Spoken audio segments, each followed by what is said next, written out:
Boa tarde, Oswaldo.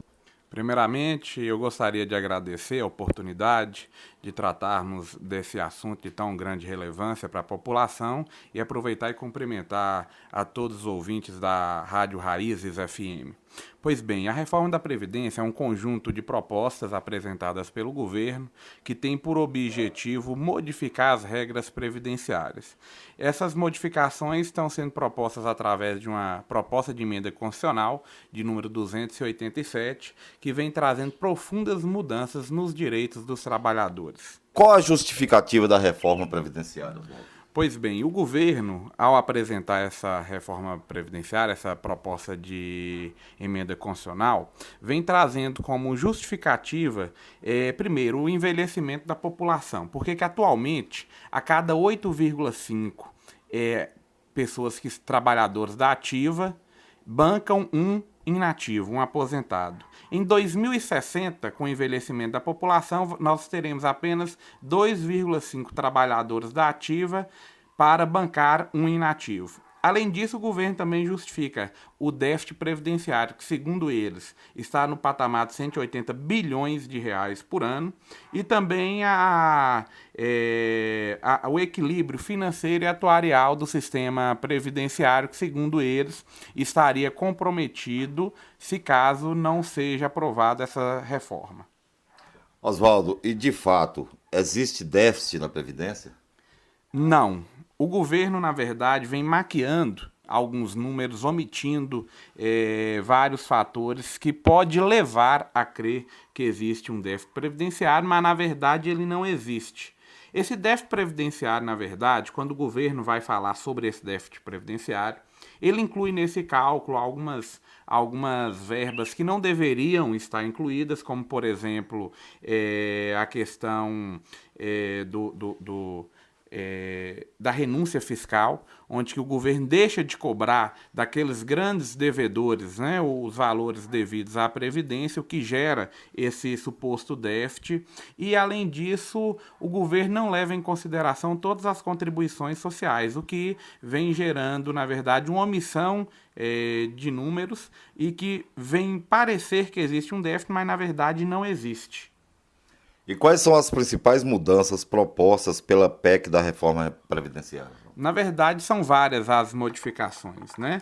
A aposentadoria, por exemplo, por tempo de contribuição, que nós temos hoje, onde o trabalhador, ele, se for homem, ele contribui 35 anos e, se for mulher, 30 anos, para depois se aposentar sem exigência de idade mínima. Essa aposentadoria ela não mais vai subsistir se caso for aprovado essa PEC da reforma da Previdência. Outra aposentadoria que vai ter uma modificação significativa seria a aposentadoria por idade, que atualmente, para se aposentar por idade, o homem deve contribuir no mínimo 15 anos e possuir 65 anos de idade, e a mulher também contribuir no mínimo 15 anos e tem que ter 60 anos de idade.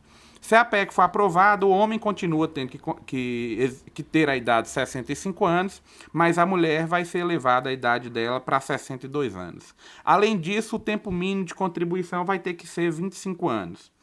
Nós temos atualmente uma aposentadoria chamada aposentadoria especial, que é uma aposentadoria paga ao trabalhador que fica exposto a agentes nocivos à saúde, como, por exemplo, quem opera raio-x, máquina de raio-x, né? Então, atualmente, essa aposentadoria é paga para a pessoa que contribui 15, 20 ou 25 anos. Com a reforma, esse tempo vai passar a ser 20 anos, no mínimo, e também terá que ter uma idade mínima de 25 anos, de 55 anos, o que pode prejudicar sobremaneira essas pessoas que trabalham nessas atividades nocivas. Outra aposentadoria também que terá uma diferença é a aposentadoria por invalidez, tendo em vista que atualmente sempre essa aposentadoria é por um valor integral que a pessoa se aposenta, e se for aprovada, essa aposentadoria ela somente será pelo valor integral em caso de acidente de trabalho. Na aposentadoria rural, nós também teremos uma diferença do que é atualmente para a mulher, né? Então, a mulher trabalhadora rural, ao invés de aposentar com 55, será 57 anos. Outra mudança significativa será na pensão por morte, que atualmente a pensão por morte corresponde à integralidade do valor que era recebido pelo falecido. né? E se caso for aprovado, esse valor vai diminuir para 50%, acrescido de uma cota de 10% para cada dependente, né? Além de tudo, atualmente é permitido que se acumule uma aposentadoria, né, do titular, além da pensão por morte. E se caso for aprovado, vai ser proibido essa acumulação de aposentadoria e pensão, a não ser que o valor da soma desses dois benefícios fique até os 2 salários mínimos. E por último, uma modificação também significativa vai ser em relação ao benefício de prestação continuada assistencial, LOAS, que atualmente é pago para o deficiente e para o idoso que tem acima de 65 anos. E se a reforma for aprovada, o idoso somente poderá receber a partir dos 68 anos de idade. Oswaldo, e quem já recebe algum benefício, essa pessoa vai ser prejudicada? Não. As pessoas que já recebem qualquer benefício previdenciário já possuem o direito adquirido. E a nossa Constituição proíbe essa piora nos benefícios previdenciários nesse caso. Então, quem já recebe uma pensão por morte, uma aposentadoria, podem ficar despreocupados que já possuem o direito adquirido e não sofrerão com essas mudanças. Mas caso a PEC seja aprovada, quando é que vão começar a valer as novas regras? Essas novas regras começarão a valer imediatamente após a aprovação. No entanto, foi estabelecida uma regra de transição. Então, para as pessoas que já estão contribuindo para a Previdência, elas terão de pagar um pedágio de 30% do tempo que falta para eles se aposentarem. E, além de tudo, nessa aposentadoria por tempo de contribuição que vai deixar de existir, para quem já está no sistema, ela vai continuar existindo, desde que cumpra esse pedágio e também tem a idade mínima de 55 anos se homem e 53 anos se mulher. Então, veja só, atualmente o homem se aposenta por tempo de contribuição com 35 anos de contribuição e a mulher com 30, independente da idade. Se for aprovado, para as pessoas que já estão no sistema previdenciário, vão ter que pagar um pedágio de 30% daquilo que falta para completar 35 anos de contribuição se mulher e 30 anos de contribuição e homem, o contrário, né? 35 anos de contribuição se homem, 30 anos de contribuição se mulher. Além de tudo, vai ter que ter a idade mínima, ou seja, ninguém se aposenta com menos de 55 anos se homem e 53 anos se mulher. Como é que anda a tramitação da PEC no Congresso hoje? Pois bem, a PEC, as propostas de emenda constitucional, elas têm um trâmite diferenciado, né? Elas são apresentadas, no caso, foi apresentada da Câmara. Quando chega na Câmara, essa proposta ela passa pelo crivo da Comissão de Constituição e Justiça. Logo após essa PEC, ela vai para uma comissão especial que vai elaborar o texto final dessa PEC. No caso da PEC da Previdência, está nesse pé. Inclusive está previsto para quarta-feira ser lida essa proposta final nessa comissão especial.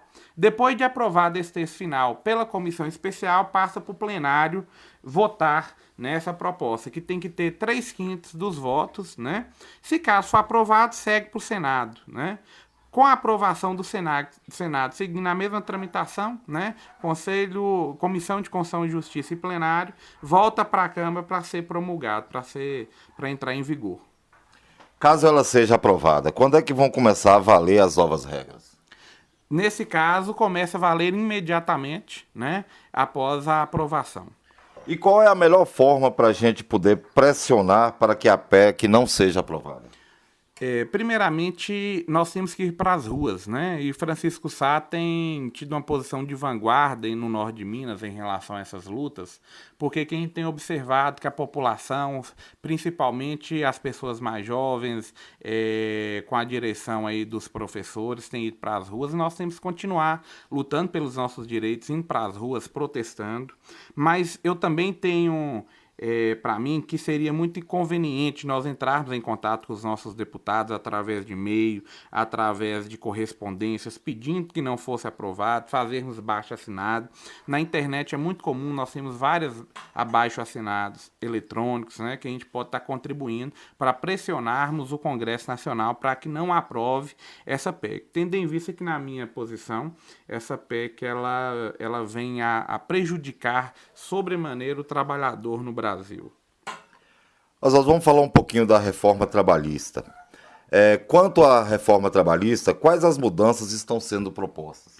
Pois bem, a reforma trabalhista ela já foi aprovada na Câmara e está agora para ser aprovada pelo Senado e vem trazendo também algumas mudanças na consolidação das leis trabalhistas, na CLT. Né? Dentre essas principais mudanças, nós podemos falar o seguinte, que atualmente os acordos coletivos, né, entre os trabalhadores e as empresas, elas não podem ser feitas a bel prazer nem dos trabalhadores nem dos empregadores. Né? A partir de agora, se caso esse projeto de lei for aprovado, esses acordos coletivos eles vão inclusive sobrepor a legislação vigente, o que também traz uma grande modificação. Além de tudo, nós vamos ter o fim da obrigatoriedade das contribuições sindicais, que atualmente cada trabalhador, independente de ser sindicalizado ou não, ele paga um dia de trabalho por ano para os sindicatos, né? E isso vai acabar. Outra mudança, essa reforma ela visa criar obstáculos para o acesso à justiça do trabalho. Então, por exemplo, se atualmente, né, a pessoa assina uma rescisão contratual, ela pode ir na justiça do trabalho, pode questionar essa rescisão, e se essa reforma for aprovada, a partir do momento que o trabalhador assinou essa rescisão contratual, ele fica impedido de questionar na justiça essa questão. Outra coisa, atualmente o trabalhador é isento de custas processuais e honorários advocatícios sucumbenciais na Justiça do Trabalho. Com a aprovação, o trabalhador vai ter que pagar as custas processuais e os honorários sucumbenciais no caso de ser derrotado, né? Conforme já existe na Justiça Comum. Outra mudança também significativa que nós vamos ter em relação à demissão, né? Que atualmente a pessoa ela é demitida por justa causa ou sem justa causa, ou então ele pede demissão, o trabalhador, né? Não tem outra opção. E agora nós vamos ter a chamada demissão de comum acordo, né? Onde que se o empregador e o empregado entrarem num consenso, ele pode ser demitido, ele vai ter garantido 80% do seu FGTS, mas não vai ter seguro-desemprego, e o empregador também vai ter que pagar metade do aviso prévio. Então essa figura não existe e passa a existir caso a reforma for aprovada.